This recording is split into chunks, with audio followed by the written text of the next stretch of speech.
This is the Jump Around with Jim Rutledge and Pablo Iglesias, streaming live on the ESPN Madison YouTube channel.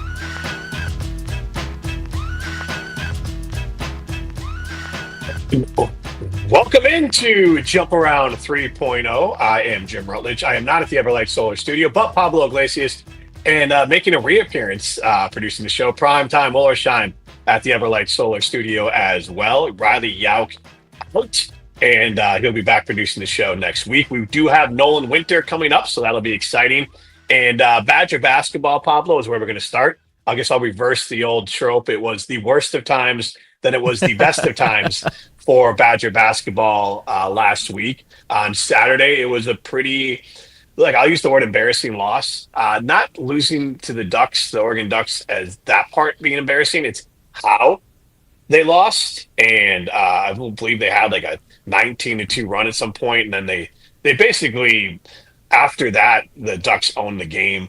And the Badgers caught a lot of breaks that should have allowed them to kind of steal a win that was slipping out of their fingers, and they still couldn't do it. Some disastrous turnovers at the end of the regulation for the Badgers really allowed that game to slip away. And two things stuck in my craw specifically for the game, Pablo, and then we can get into it. But I was very disappointed in Steven Kroll in the second half, not just offensively, but defensively.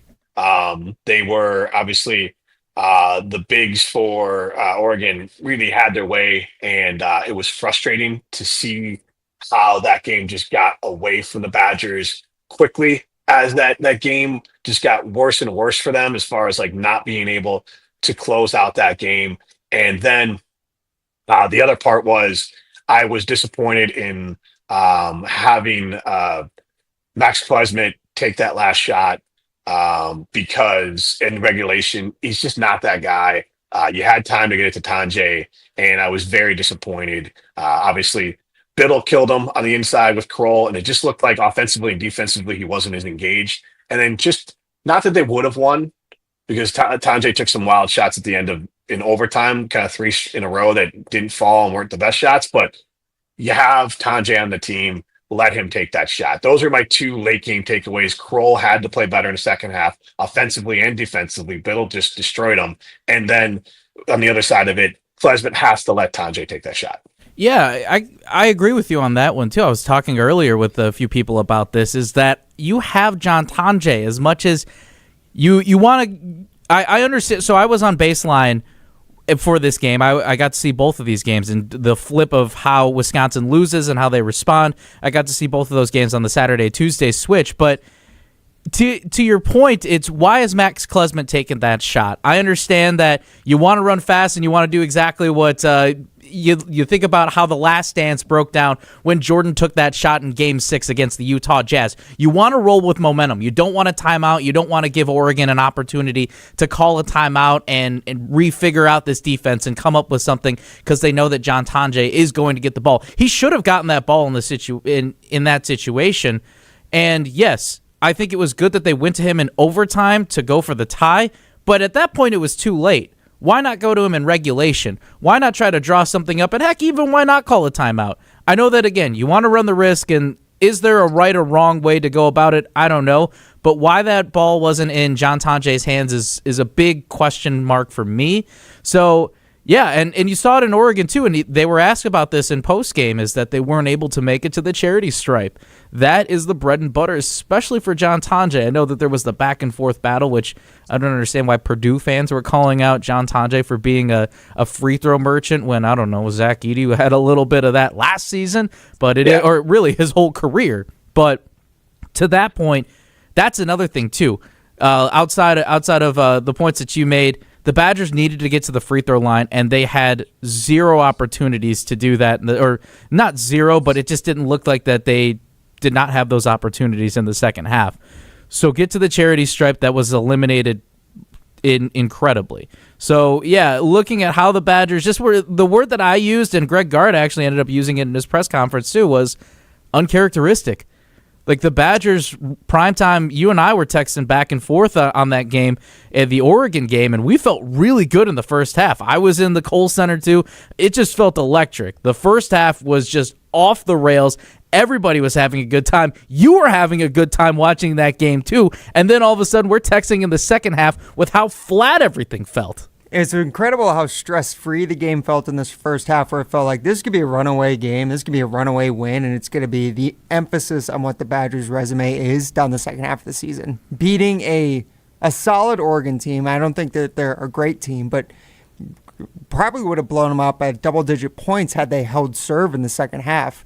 And imagine how that looks on your bracketology resume then going into March. Where now it's like, okay, so the Badgers at this point have beaten two teams who are expected to be true, actual, like, postseason teams in March Madness. And then otherwise they've lost 5 games to those teams who are either expected to be locks or who are expected to be in the field. And yeah, 2-5 in those games. And I wanted to, the red flag I have from this game, because the Washington game we'll get to, definitely a green flag. One thing you mentioned about Jordan, you mentioned like Klesmit trying to do that shot. Again, if it's in Tonje's hands, I trust Tonje, and if he passes it to Klesmit for an open jumper and Klesmit misses it, fine. I just want Tonje making that decision. On the flip side, the Badgers did show a little vulnerability. I know that the final line of 22 points from Tonje looks good, and I know he kind of jacked some shots late in the overtime that kind of threw the numbers off a little bit, but 2 of 10 from 3, 9 of 20 from the field gives me a little bit of a pause of this team. You cut the head off the dragon, which is how they've been with whether it's Storr or Johnny Davis. This team is far more vulnerable. I think they're better overall than they have been in other years, but that if you're looking past the Sweet 16, I worry that other teams might be more capable, better teams are more capable of limiting the efficiency of Tonje. He's still a great player. He's still going to get his points, but if you limit that efficiency, I still think this team is better than as a whole than they have been other years. But if they're a team that can only go so far without Tonje, is what I've seen so far. Because Oregon did limit, I would say, Tonje's efficiency in that game, and that's why, especially in the second half, and that's why they're able to win. Because Golden's, we've said this before, it's going to be Winter, who had a big bucket against Oregon that looked like it could have been a game clincher for them, and then obviously Tonje and Blackwell. Yeah, and the rest, I don't fully trust. The thing that I want to challenge this a little bit, I don't necessarily see that loss as a red flag. I know that you had said that this is a red flag for them. If anything, for me, it felt more of like a reset moment. It brought this team back down to earth.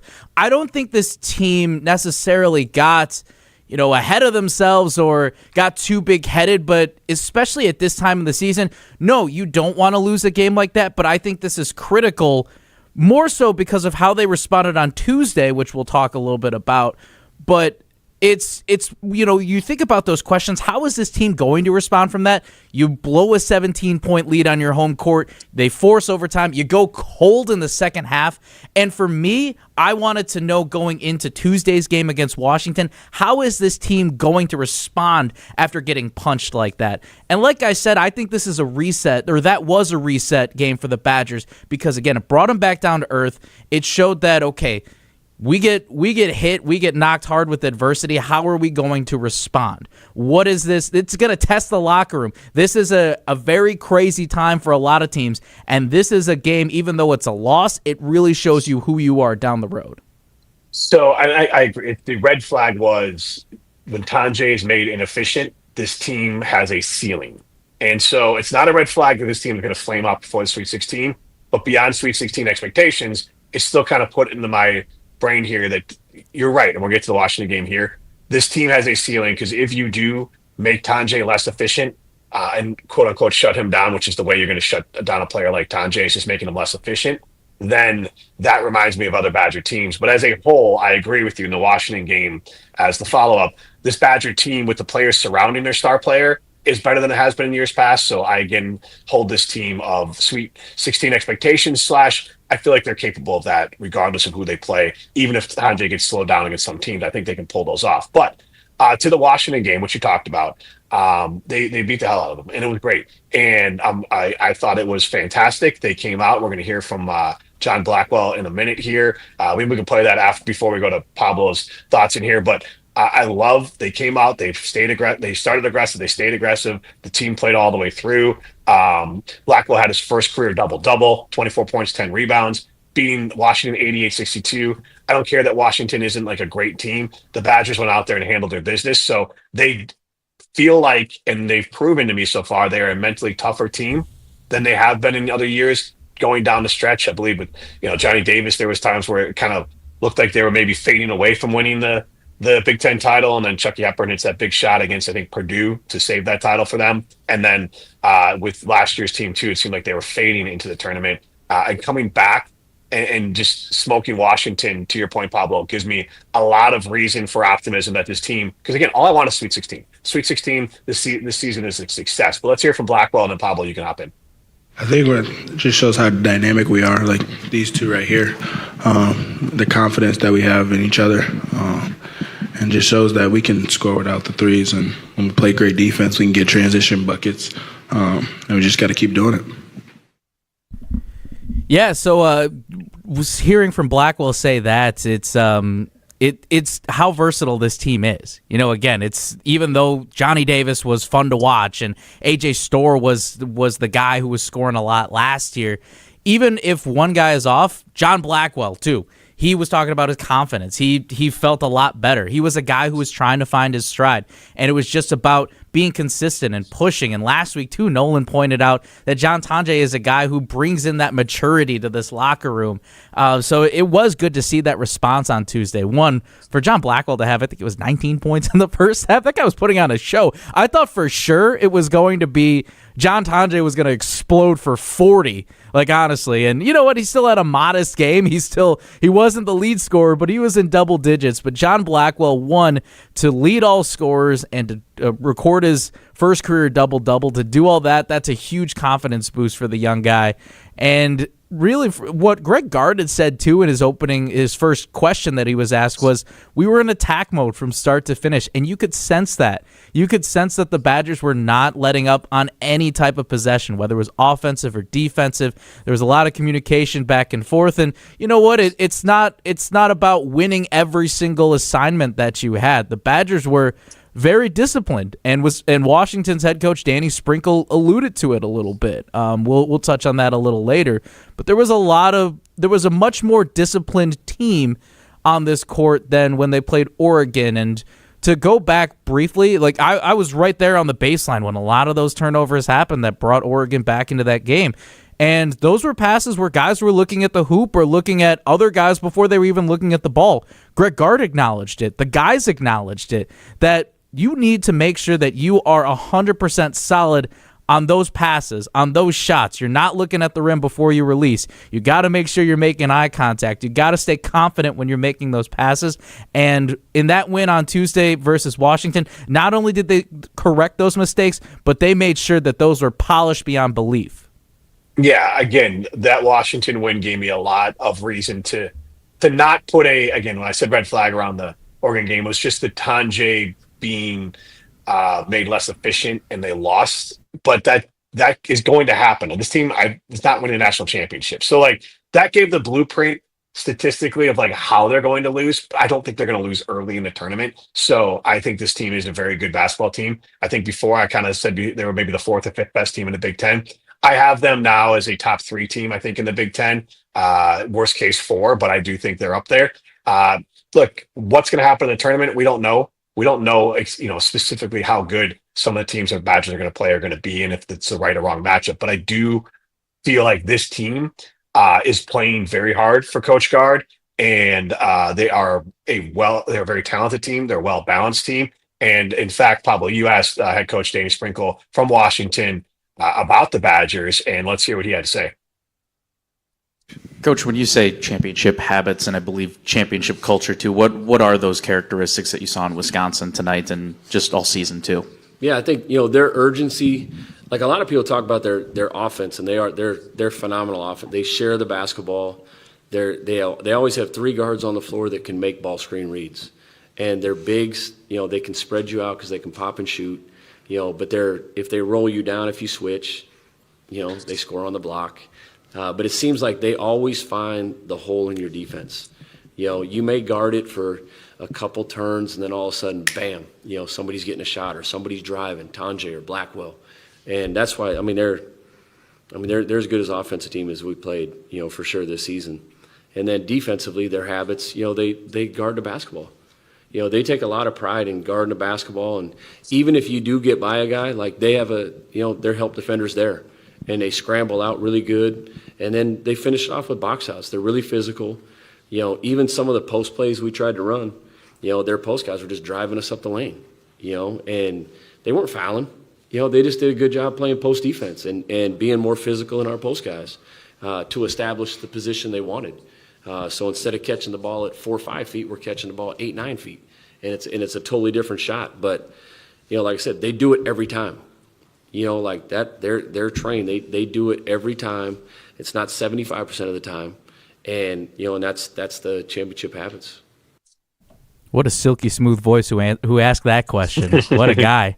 Yeah, it's I was curious because at first, so what had triggered that question was the fact that Danny Sprinkle said that this team has championship habits. So I wanted to ask a little bit more about that. What are those characteristics? And one of the things that you pointed out was a little bit of the not the red flag, but one of the things that disappointed you in that Oregon loss, Jim, was Stephen Crowell's lack of physicality. And we talked about a little bit, is this team physical enough in general? And the fact that the other coach from the other bench saw it that night, I think that was a great thing. I did notice a lot more physicality in this game against Washington, was that the Badgers were all over the place. In fact, I was looking at some of the pictures that I took too, and it's John Blackwell. This isn't a physicality thing, but more of a confidence and being aggressive. There's 3 guys around him, and he's shooting, and he's letting a jump shot go like he's cool, calm, and collected.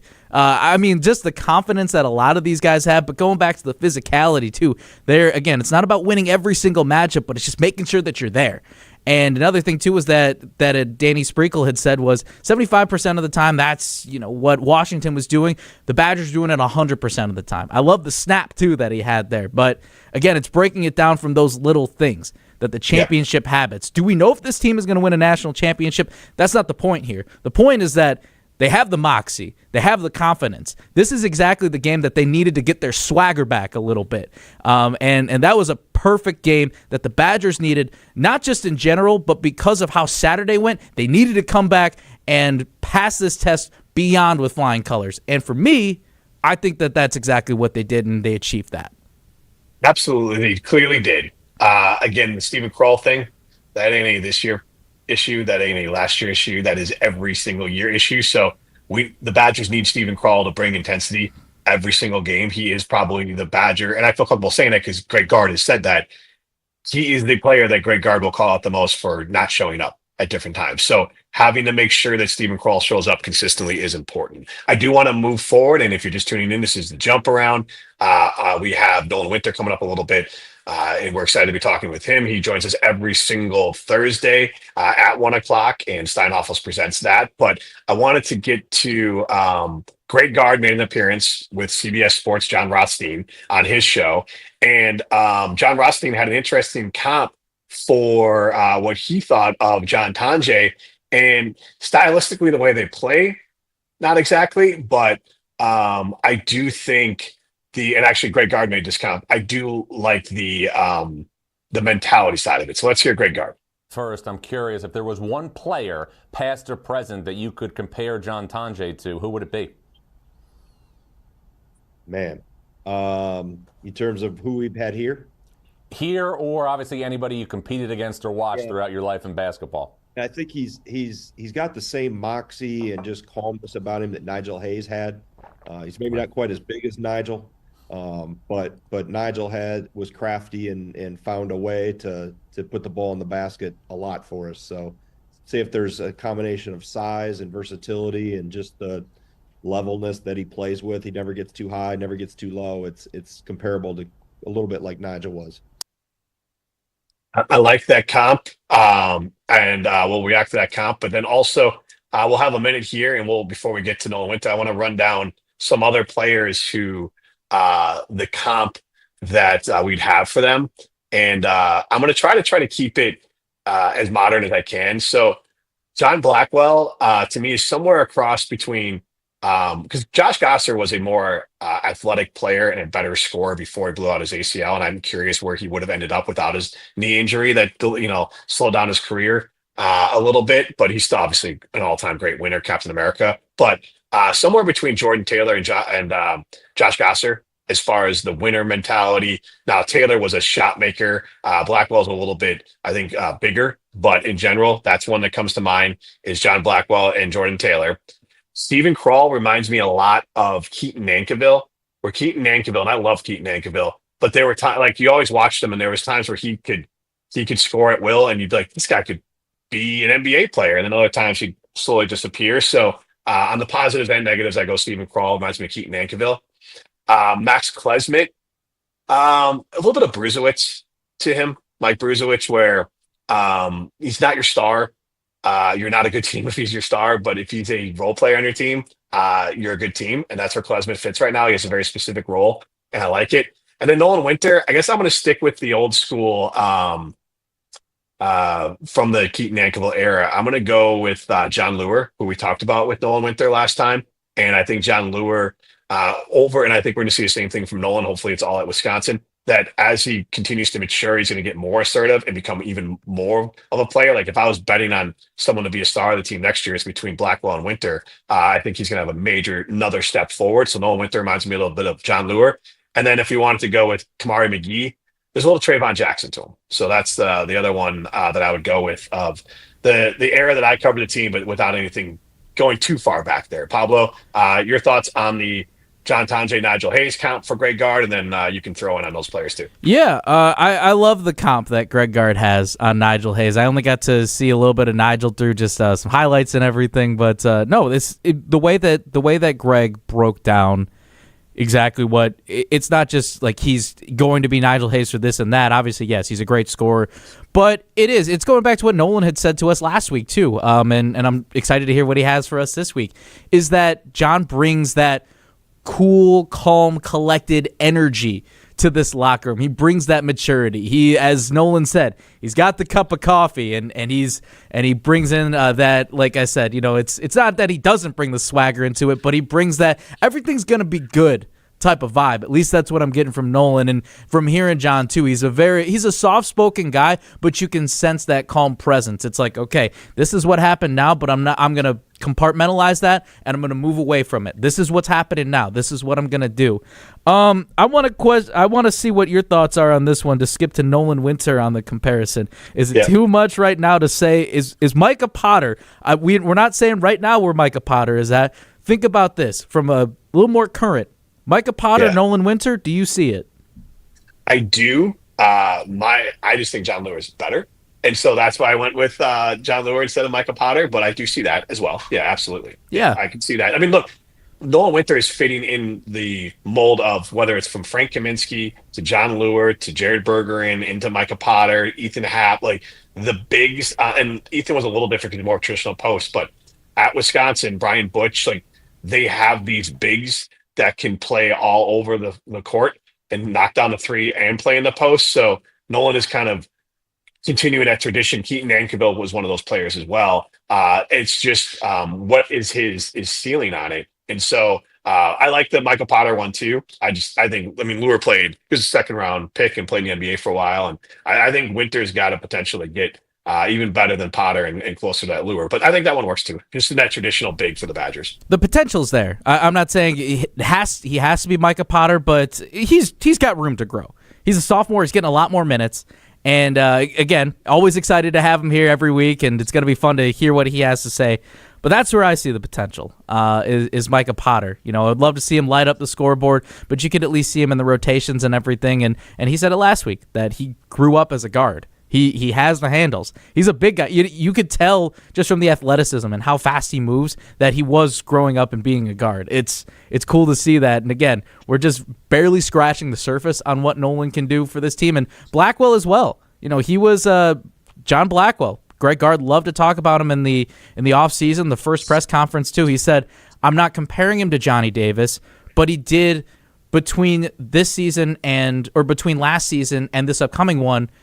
You noticed in summer camp that he made the same leap that Johnny made. He had that same determination that Johnny had when he came back that year that he ended up becoming a lottery pick draft. Obviously, we don't expect John Blackwell to make the lottery jump this season, but I get what he's saying, is that you can see in the mentality, you can see in the tenacity, you can see in the skills that he's locked in. He came in ready to go this season. So, as you said, too, the 2 stars for the future, definitely Blackwell and Winter, and it's just fun to know right now for Wisconsin men's basketball that we are hardly scratching the surface for these 2 stars right now. Our next guest is ready to join us. We want to ask him specifically to compare Nigel Hayes and John Tonje or some of the comps we made because it's going to bum me out. I feel like Nolan was pretty young when Nigel was playing, so maybe we'll ask Nolan who were some of his favorite Badgers when he was being recruited. When he started paying attention to the team before he started playing for Wisconsin. We can ask him that, along with the roller coaster of last week, had it be for that Badger basketball team. We'll talk with Nolan Winter about that in a second here. But at Steinhafels, remember, your home is more than a place. It's a reflection of you. Make it uniquely yours during Steinhafels. Make it your own event. From bold statement pieces to timeless classics, find your perfect fit for your style.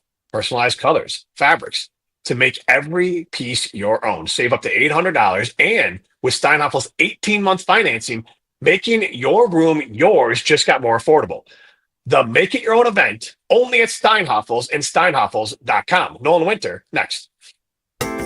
Your home is more than a place. It's a reflection of you. Make it uniquely yours during Steinhafels Make It Your Own event. From bold statement pieces to timeless classics, find your perfect fit for your style. Personalize colors and fabrics to make every piece your own. Save up to $800. And with Steinhafels 18-month financing, making your room yours just got more affordable. The Make It Your Own event, only at Steinhafels and steinhafels.com.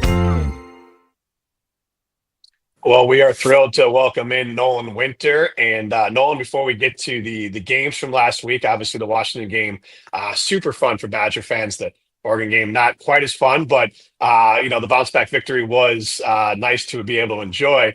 We were talking before, Greg Gard was on a CBS sports show, and he compared John Tonje's mentality and everything to Nigel Hayes.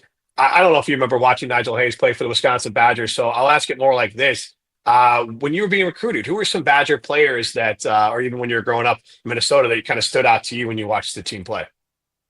Yeah, thanks for having me on again. Yeah. But yeah, back to your question, I would say, well, for me, Tyler Wall, obviously, watching him in high school, being able to see him go through Wisconsin, just kind of lay the foundation, kind of see what it was like for Lakeville North players to do that, along with Nathan Reavers, obviously.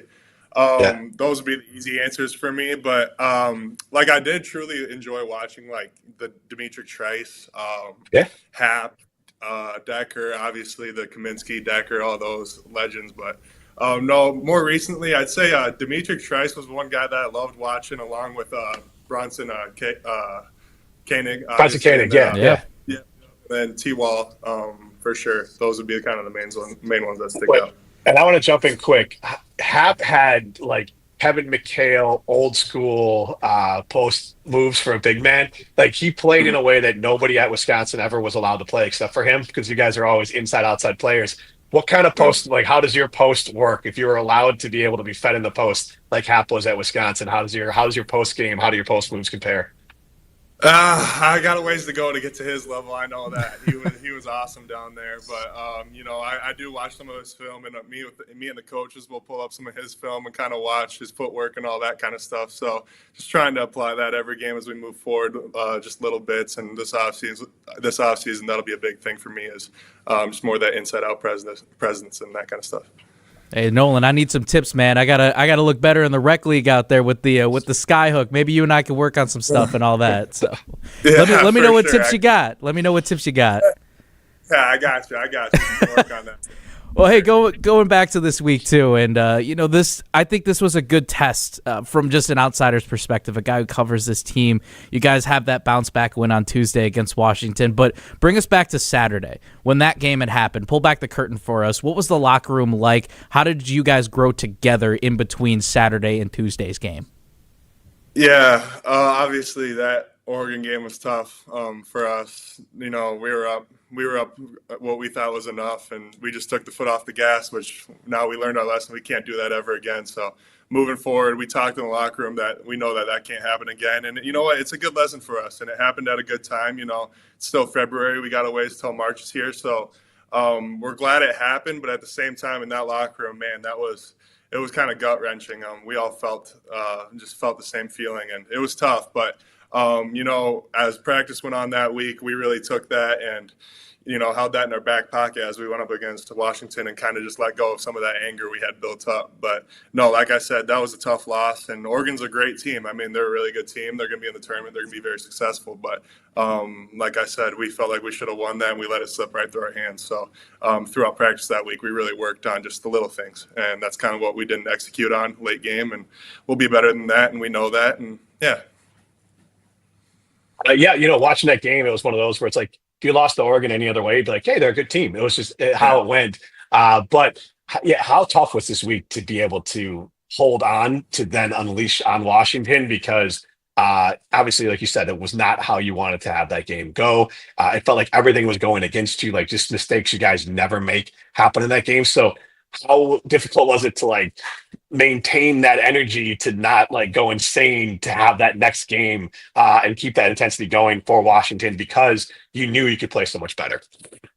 We were itching to get back out there. We wish we could have played that Washington game that night just to show the fans like that we're not like that and we're better than that. But no, we couldn't wait that entire week in practice. You know, we were just trying to keep our hopes up and knowing that it's just one loss. I mean, it's tough to win them all in the Big Ten. It's a deep conference, and everyone's very, very talented. So that whole week, yeah, we couldn't wait to get back out there and play Washington and just kind of show who we are and show that that's not us. Yeah, Nolan, Coach Gard had said, too, that you guys were in attack mode from start to finish. I know every team wants to make sure that that's the mentality that they have, but the fact that you guys executed like that style of play on Tuesday, what does it say about, you know, again, how hard you guys practiced this week and how well prepared you were coming into that game? Yeah, like I said, we know who we are, and we know that when we attack and play to our full potential for the full 48 or 40 minutes, and we don't let up the last 5 minutes because we think we might have it or whatever, I think we can be a very special team. But that's just kind of the challenge that we're going to be putting forth to ourselves this rest of the season is for the full 40 minutes, can we put together a complete game in full attack mode and never let up? And, you know, when things go bad, are we going to kind of go into a shell? Or when things go good, are we going to kind of let up a little bit? It's got to be an even keel kind of line where we're just at full attack mode the whole time, leaning on one another and just trusting each teammates and trusting the coaches that we got the right game plan. We're going to go out there and get the win. So that's a big challenge for us for this rest of the season going through March, is just putting together a full game. Nolan, what do you think you learned about yourself during this stretch too? Like you said, it's a good test for a lot of these guys, everybody in the locker room, but for you specifically, you know, being a younger guy in this locker room, what do you think you learned about yourself throughout that stretch? Just how to handle the ups and downs. You know, going forth these next couple of years, I'm hoping to be more of a leader vocally and by example. So just learning from the older guys, learning from the Carter Gilmores and the Kamaris and Stevens and Klez and all those guys, and how they handle it. Because what they did this week in practice and in the locker rooms, they were some true leaders, and they really did. They picked up the whole team knowing that, you know, that loss kind of sucked. But going forth, they weren't going to let us kind of go into our shells. They were going to be there vocally, just letting us know everything's going to be okay. And kind of as what I'm doing in the locker room is learning their tactics and what they're doing to help us, you know, play to our true potential. So going forth, as I'm trying to be more of a leader, I'm picking up on those little things from when we're on our big win streaks to when we're losing games we should have won, just how I can be better in that way. Well, and then you got a big game coming up against Michigan State, and obviously you've had big games throughout the year this year, but I mean, being able to lean on your own experience for it, but having some players who have had experience in big games, knowing that like we can't approach every game like Washington, that we got to make sure that we don't come out too hot for a game. So how do you kind of almost then center yourselves to be like, okay, we remember who we are. We showed the world who we are. Now we go out and we got one of the top 10 teams in the country. We're fringe top 10. Like, how do you kind of set that pace going forward and be like, let's lock back in and get back to being ourselves. And we don't need another redemption game because we don't want to, you know, I'll come out too excited for Michigan State. Yeah, I think it starts this week in practice, just keeping each other accountable, telling each other to stay in attack mode. But at the same time, like you said, it's one of our bigger games. We're going into the Breslin Center. It's going to be loud. It's going to be fun. And obviously, they got a really talented team. It's not going to be easy. But, we're going to think back to that Purdue game and what we did in Mackey and really just try to draw a lot of things out from what we did to that. We'll watch that film and really just try to replicate that and do what we did there. Like you said, like not get too high, not get too low when they go on their runs. It's going to be loud, it's going to be energetic, but as long as we stay flat-lined and stay in attack mode and do what we do, there's no reason we can't win. So like you said, it's going to be a fun game. It's going to be a fun atmosphere, but as long as we play Wisconsin basketball and don't get out of our shells, it should be a good game. Yeah, Nolan. Also, we played a sound bite earlier from John Blackwell talking about the offensive versatility. The thing that stuck out to me with your guys' win on Tuesday was that even though you scored 88 points, you only made 10 threes. The fact that you guys were just attacking the paint, you were mid-range monsters essentially, obviously led by John too that night. Just the amount of weapons that you guys have. Somebody I was talking to said that it feels like that you guys are like 9 deep. You guys are a very deep team, especially heading into this stretch, not just this game, but March as well. How deep do you feel like you guys are heading into this part of the season? Yeah, I feel like we're extremely deep, and it's a blessing to be on a team like this. Having 9 guys, and any given night, you don't know who's going to have the big game. It's a good feeling when one guy might be off a little bit one night. We got 8 others that are willing to step up. So it's been awesome across the board. Everyone, and even like our practice players and our practice squad, they've been great getting us prepared for these big games. And all the credit goes to them, even though it's kind of behind closed doors, and they might not get a lot of attention and credit. But no, like you said, the 9 guys, like any one of them can step up and have a big night, and that's what you need to make a run in March for sure. 2 of those guys too were Jack Janicki and Xavier Amos too. I know that again, a lot of contributors on this team. Those 2 guys specifically, or just in general, who are some more guys that you noticed are stepping up a lot outside of like your John Tonjes and John Blackwells of the world? Yeah, those 2 obviously had great games the other night, but I'd say Kamari McGee this whole season has been awesome. The way he's shooting it, just to see his confidence grow from last season, it's been awesome to be a part of and see how he's just become more of a leader for us. It's something we needed. And then obviously we got Carter Gilmore, who's letting that go from deep, and he's making a lot of them. We've seen that in practice throughout these last couple of years. So just seeing that come out now in games, it's awesome to see. But honestly, we've been getting great contributions from all the guys across the board, and I could go through each one of them and say something that they've given us that we needed this season. But no, it's been awesome to be a part of this team. So, Nolan, we're going to show you a video here in a minute of probably the least athletic thing you've seen in your life. One of our producers for ESPN Milwaukee tried to run a 3-cone drill, and I want to get your thoughts on I don't think he would be able to make it up and down the court twice with you guys as a practice squad player. But before that, you mentioned that there's some practice squad players that, giving you guys a good run. Who gives you a little bit of fits? Like who gets in your, who gives you a tough time when you're out there? Like who do you want to give some love to on the practice squad that really gives you a run for your money in practice? Well, for me, being a big man, I'd say just banging them down there with Chris Hodges and Greppy. Those are 2 big dudes. So me, Steve, will go against them all the time, and they'll give us fits down there here and there. But no, it's always good battles. It's physical down there. Like Joe Kravenhouse just loving it on the sideline, seeing us bang each other and do all that. But no, it's fun. And across the board, all of them, they've been great for us and getting us prepared for these big games. Now, the video we're going to show you, Nolan, I feel like you probably could put up 100 on this guy. And maybe more, honestly. He's a great friend of ours. But he was a former producer of my Drive Time show, and now Ryan is doing it. But he put this video out there, and he's getting made fun of, really, even on a national level. So, Ryan, can we put this video up for Nolan, and then, Nolan, you can give your scouting report on it. You run so high.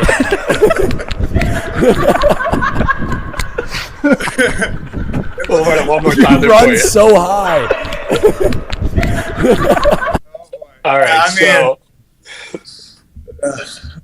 he looks like he needed a foam roll or something. He looked a little on his side, all curled up, and his legs didn't look like they were getting too extended. But no, he's got some work to do. I see the potential though. He could get there. Just he's got to work with someone a little bit, but room for potential for sure. He is 27 years old. He is not a child. He is built like a child, but that is a grown man. The part that made me laugh the hardest was the turn, not being able to, the really bad turn on the cone, but then also not being able to stop himself because he's not going that fast. But he runs into the wall. Like, he doesn't stop at the line. He goes right into the wall. So he knew he was opening himself up for criticism there. He ran a 6.340 as well. So it was not a good combine run for him. Yeah, I could see he's probably had better in his career, but yeah. Yeah. That's funny. He ran into the wall as he was just flying through that. That was hilarious. I was just about to ask, what was it from the blind test? Like, did you think we were talking a little bit about whether or not he was going to run a sub-6. I was so confident that Strofe was a former cross country runner, and I thought he was going to run a sub-6. And I was going to ask you just from the blind test alone if you thought if he was going to run a sub-640, but clearly I was a lot too confident as we see here. Go. Oh, there we go. At least the arms are moving here. There's a little burst. Yeah, from the blind test, I don't know. It's okay. Be honest here. Be honest. He's not gonna be upset if you're honest here. It's all right. Is that like a combine shirt that he's got on, or what's that? I think he must have gotten that. Must have bought that because he didn't run a combine. He didn't do anything to earn the combine shirt, but it does look like he bought something similar to it. Yeah. I'll give him that. He's prepared for it. That's for sure. From a blind test, I don't know. I don't know if I would have given him a sub-6. And after seeing those videos, I'll probably stick to that. I don't know. But. All right, so humbling for sure. Transitioning to the team, who's got the best vertical on the team? Best vertical, Daniel Freitag would be up there. Marcus Ilver's up there. And then. Honestly, those two are like the ones that are really just competing for that top spot. Kamari easily could be up there just for how small he is. He can really get up. So I'd say those three are kind of competing for that top spot. And what about the best handle? Best handle. Again, I mean, any of our point guards and shooting guards. I mean, John Blackwell, Kamari's got a really tight handle. He'd be up there. But, I mean, honestly, any of our point guards and shooting guards, I can't give that crown to anyone specific. I'll hear about it in the locker room.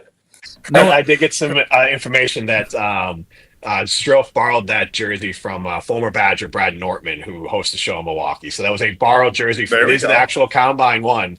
There we go. Okay. I'm a little bit bummed. We'll save the embarrassment of showing you Alex's vertical. He did the. Oh, there it is. Here it is right here. This is my favorite. Yes. Here we go. It's like a child. Oh, jeez. Post-it note. Yeah.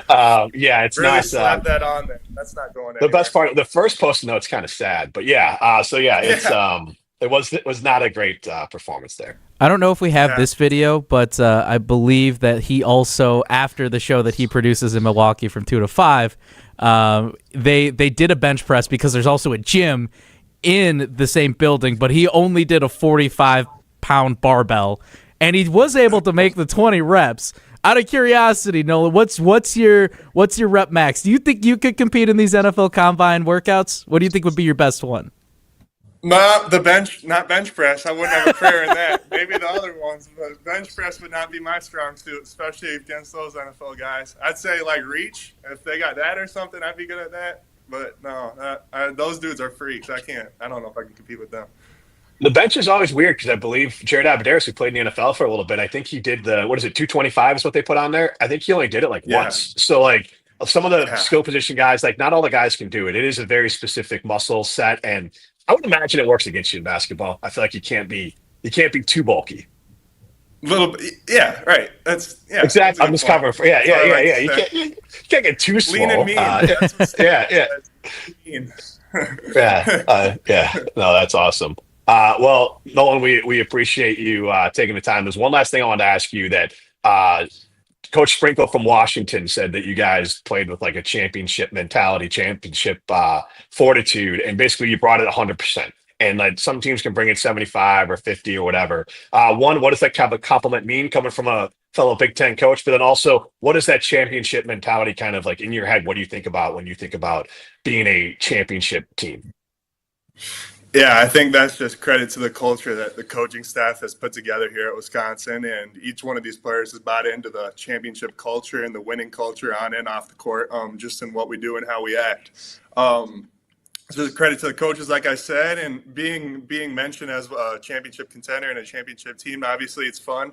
You can say that all you want but you got to prove it at one point or another. So as we go on with practices and we got a big game at Michigan State, we're just going to take it one day at a time and continue to build this culture to a family and win first mindset. And, the name on the front is more important than the name on the back. So just doing that and having that at the front of our minds, it's going to be key for us as we go on our March Madness journey. Hey, Nolan, before we let you go, again, Michigan State on Sunday, that mindset, the atmosphere, everything, Gard versus Izzo, all those things. How excited are you for this matchup? What are you guys hoping to prove on Sunday? Can't wait. We can't wait. We've had this one circled for a while. Obviously, like you said, Breslin Center is one of the toughest places to play in college basketball, and I think all of us just love that challenge. We went into Mackey knowing that that's one of the toughest places and one of the tougher teams when they're at home, and we went in there just looking forward to it, playing with joy, having fun there, and just executing what we do, and knowing that if we can do that to our fullest potential, then we can beat anyone. So, no, we're all looking forward to this game going into Breslin. We know it's going to be fun and entertaining and exciting. They got a really good team, so we're going to have to play really well to be able to beat them, but I don't think any of us don't think that we can. So, it's going to be fun, and it should be a good game. All right, Nolan, good luck. We look forward to talking to you next week. Thank you, guys. I appreciate it. Thanks for having me on. All right. Peace out, man. Nolan Winter with some great insight of the week of basketball for Wisconsin. Some good insight on Alex Stroh's lack of athleticism, and then something to look forward to with Michigan State basketball coming up here. Pablo, before we leave, what's your prediction for the Badgers versus Michigan State? I think this is going to be a fun one. This is going to be a slugfest.